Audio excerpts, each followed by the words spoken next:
Hi viewers, இன்னைக்கான வீடியோவில் என்ன நடக்குதுன்னு சொல்லிட்டு பார்ப்போம். வீடியோக்குள்ளே போகிறதுக்கு முன்னாடி நம்ம சேனலை லைக் அண்ட் சப்ஸ்கிரைப் பண்ணிவிட்டு கொஞ்சம் சப்போர்ட் பண்ணுங்கள். வாங்க இப்போ வீடியோக்குள்ளே போகலாம். நம்ம துளசி மாஸ் பண்ணிட்டாங்கன்னே சொல்லலாம். பயங்கரமாக களத்தில் இறங்கி இந்த பிரச்சனைக்கு பின்னாடி யார் இருக்கா அப்படின்னு சொல்லிட்டு நம்ம துளசி கண்டுபிடிச்சி அவங்கள கூட்டிகிட்டு போகிறாங்க. உங்களை யார் இந்த மாதிரி காசை கொடுத்து பண்ண சொன்னால் அவங்க கிட்ட என்னை கூட்டிகிட்டு போங்க, நான் எல்லா உண்மையும் பார்த்துக்கிறேன், உங்களுக்கு எந்த பிரச்சனையும் வராது அப்படின்னு சொல்லிட்டு அவங்களையும் கூட்டிகிட்டு போயிடுறாங்க. துளசி பக்கத்தில் ஒளிஞ்சுக்கிறாங்க. அங்கே திவ்யா கிட்ட போயிட்டு நீங்கள் சொன்ன மாதிரியே நான் பண்ணிட்டேமா, எனக்கான அமௌண்ட்டை வந்து நீங்கள் செட்டில் பண்ணிடுங்க அப்படின்னு சொல்லிட்டு சொல்கிறாங்க. அதுக்கு திவ்யா சொல்கிறாங்க, நீ கரெக்டாக பண்ணிட்ட, நான் எப்படியாவது துளசியை வச்சு அந்த குடும்பத்தை அசிங்கப்படுத்தணும்னு காத்துக்கிட்டு இருந்தேன், அதை சரியா நீ பண்ணிட்ட, இந்த உனக்கான பணம் அப்படின்னு சொல்லிட்டு பணத்தை கொடுக்குறாங்க. இதை எல்லாத்தையுமே நம்ம துளசி வீடியோவா எடுத்துக்கிட்டு இருக்காங்க.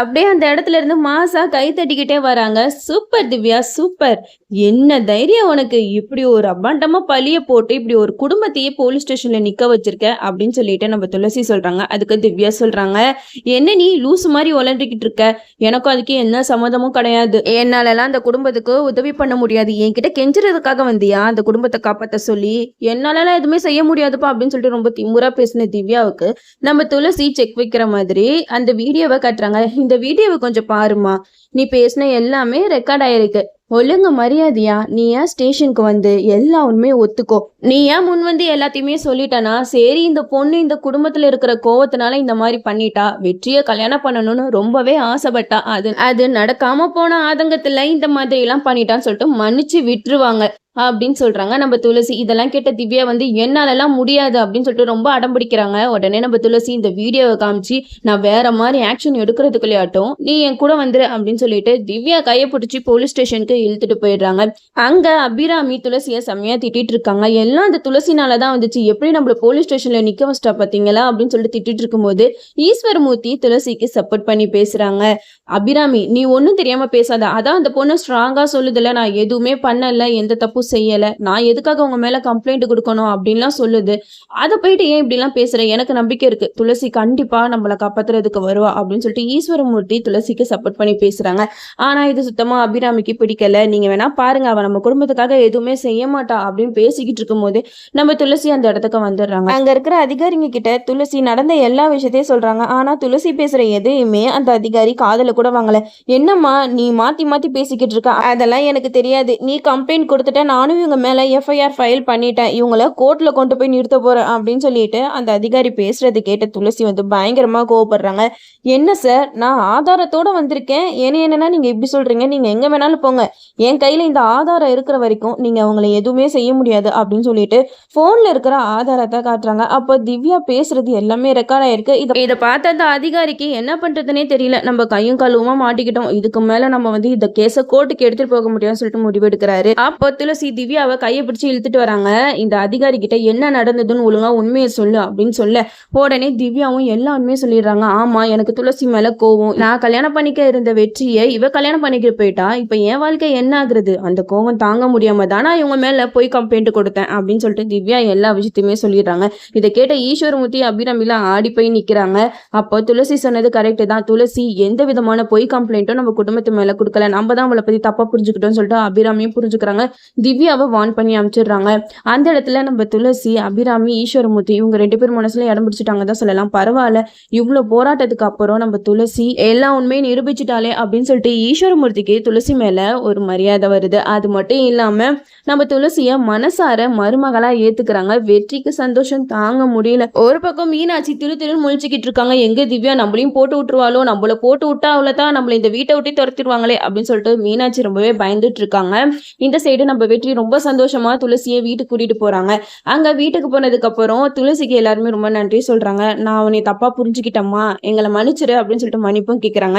அது மட்டும் இல்லாம திவ்யா இப்படி பண்ணுவான்னு சொல்லிட்டு கொஞ்சம் கூட நாங்க எதிர்பார்க்கவே இல்லை, என்னதான் கோவம் இருந்தாலும் இப்படி போலீஸ் ஸ்டேஷன் படி ஏற வச்சுட்டாலே அப்படின்னு சொல்லிட்டு ஈஸ்வரமூர்த்தி திவ்யா மேல செம கோவத்துல இருக்காங்க. இந்த சைடு நம்ம மகேஷ் அஞ்சலியா தான் காட்டிட்டு இருக்காங்க.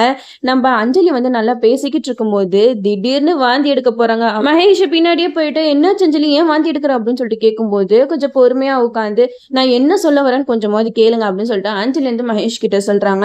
மகேஷும் ஆர்வமா கேக்குறாங்க, என்னாச்சு அஞ்சலி அப்படி சொல்லிட்டு கேட்கும்போது அஞ்சலி சொல்றாங்க, மகேஷ் நீங்க அப்பாவாக போறீங்க அப்படின்னு சொன்னோனே மகேஷ்க்கு வந்து சந்தோஷம் தாங்க முடியல. என்னடா இது சைக்கோக்கு வந்த சோதனை அப்படின்ற மாதிரி தான் இருக்கு. ஏன்னா ஏற்கனவே அஞ்சலி ஒரு குட்டி பொம்மை கூட பாசமா இருந்தா கூட மகேஷ்க்கு சுத்தமா பிடிக்கவே பிடிக்காது. பட் இப்ப அஞ்சலி வந்து மாசம் ஆயிட்டா, அவ வயித்துல ஒரு பாப்பா இருக்கா, அந்த பாப்பா மேல அஞ்சலி ரொம்பவே பாசமா இருப்பா அப்படின்னு தெரிஞ்சுச்சுன்னா கண்டிப்பா மகேஷ் வந்து அந்த கருவை கலைக்கிறது கூட யோசிக்க மாட்டாரு. ஏன்னா அவர் வந்து சைக்கோ. என்னதான் அஞ்சலி முன்னாடி மகேஷ் வந்து சந்தோஷமா இருக்கிற மாதிரி காட்டிக்கிட்டாலும் அவருக்கு மனசுல என்ன நீ இப்படி சந்தோஷமா இருக்க, அஞ்சலி அவ்வளவுதான் உன்னை விட்டு போயிருவா, அவ வயித்துல இப்போ ஒரு பாப்பா வளருது, அந்த பாப்பா மட்டும் வந்துச்சுன்னா கண்டிப்பா அஞ்சலி உன் மேல கொஞ்சம் கூட பாசத்தை காட்டவே மாட்டா, அவளோட மொத்த அன்பையுமே அந்த பாப்பா மேல மட்டும்தான் காட்டுவா அப்படின்னு சொல்லிட்டு மகேஷோட மனசாட்சியே அவனை போட்டு சாகடிச்சிரும். இதெல்லாம் கேட்ட மகேஷ் வந்து குழம்பி போயிட்டு, அஞ்சலி எனக்கு நீ மட்டும்தான், உனக்கு நான் தான், நம்ம 2 பேருக்கு இடையில யார் வந்தாலும் அதை என்னால ஏத்துக்கவே முடியாது, அது நம்மளோட குழந்தையா இருந்தாலும் சரி, அந்த குழந்தைய நான் வர விடவே மாட்டேன் அப்படின்னு சொல்லிட்டு மகேஷ் வந்து பயங்கரமா வேற மாதிரி முடிவெடுப்பாங்க.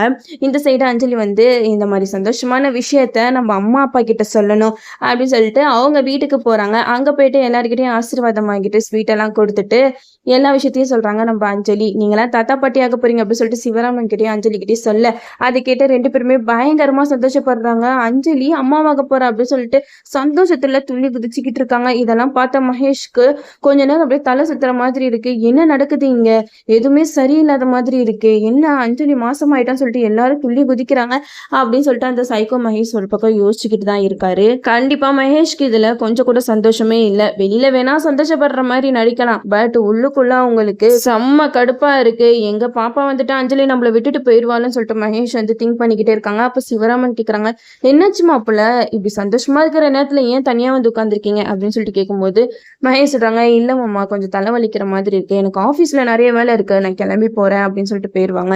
அப்போ அஞ்சலி கிட்ட லக்ஷ்மி கேக்குறாங்க, என்ன அஞ்சலி வீட்டுல எல்லாமே ஓகே தானே அப்படின்னு சொல்லிட்டு கேக்குறாங்க. எல்லாமே ஓகே தான்மா, நீங்க என்னை பத்தி எல்லாம் கவலைப்படாதீங்க அப்படின்னு சொல்லிட்டு அவங்களுக்கும் தைரியம் சொல்றாங்க. அஞ்சலி மனசுல நினைக்கிறாங்க, பாப்பா நீ வந்த நேரம் உங்க அப்பாக்கு எல்லாமே சரியாயிடணும், அவர் பண்ற நிறைய விஷயத்த நான் கண்டுபிடிக்க போறேன், கண்டுபிடிச்சு அவர் என்னென்ன தப்பெல்லாம் பண்றாரோ அதுல இருந்து அவரை நான் வெளியில கொண்டு வரணும் அப்படின்னு சொல்லிட்டு அஞ்சலி வந்து அவங்க மனசுக்குள்ளே பேசிக்கிறாங்க. இப்போ நம்ம அஞ்சலி கர்ப்பம் ஆயிட்டாங்க, அதனால அஞ்சலி வந்து இந்த வீட்டுல இருக்கிற எல்லா பிரச்சனையுமே நம்ம தீர்த்து வைக்கணும்னு சொல்லிட்டு அந்த சீக்ரெட் ரூமை தான் ஃபர்ஸ்ட் டார்கெட்டா எடுத்துப்பாங்க. அந்த சீக்ரெட் ரூம்குள்ள அப்படி என்னதான் விஷயம் ஒளிஞ்சுக்கிட்டு இருக்கு, அதை நம்ம கண்டிப்பா கண்டே பிடிச்சாகணும் அப்படின்னு சொல்லிட்டு அவங்க அந்த வேலையில இறங்க ஆரம்பிச்சிருவாங்க. இந்த மாதிரி சந்தோஷமான தருணத்துல தான் ஒரு சோகம் வரும்னு சொல்லுவாங்க. அதே மாதிரிதான் அந்த சீக்ரெட் ரூமை திறந்து பார்க்கும்போது அதுல முருகனோட அம்மா இருக்கிறத பார்த்தா அஞ்சலி வந்து பயங்கரமா ஷாக் ஆயிடுவாங்க. ஏன்னா முருகன் வந்து அவங்க அம்மா எப்படி இருப்பாங்க அப்படின்னு சொல்லிட்டு அந்த போட்டோவை எல்லாருக்கிட்டையுமே காமிச்சிருக்காங்க. ஆனா அஞ்சலி கிட்ட மட்டும் தான் காட்டல.